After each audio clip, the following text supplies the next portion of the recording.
আসসালামু আলাইকুম এভরিওয়ান, আশা করি সবাই ভালো আছেন। সবাইকে অগ্রিম ঈদের শুভেচ্ছা। দেখতে দেখতে কোরবানির ঈদও চলে এলো। আর কোরবানির ঈদে সাধারণত সবার ঘরেই গরুর মাংস থাকে। গরুর মাংসর এই রেসিপিটা বাসায় একবার অবশ্যই ট্রাই করবেন। চলুন দেখে নেওয়া যাক রেসিপিটা। এই রান্নাটা করতে খুব বেশি মশলা প্রয়োজন হয় না, শুধু এই মেজবানি মাংসের মশলাটা প্রয়োজন। প্রথমে আমি মাংস ধুয়ে নিয়েছি, তারপর তাতে পেঁয়াজ কুচি, টক দই এবং রাঁধুনি মাংসের মশলার অর্ধেকটা দিয়েছি, কেননা পুরো মশলার প্যাকেটটা 2 কেজি মাংসের জন্য।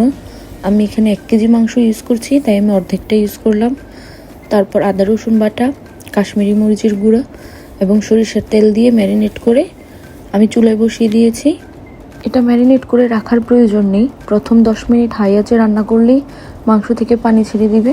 তারপর আমি তাতে কিছু পেঁয়াজ কুচি এবং কয়েকটা কাঁচামরিচ দিয়ে দিলাম। তারপর 2 কাপ পানি দিয়ে আমি প্রেসার কুকারে 7 থেকে 8 সিটি দিয়ে নিয়েছি।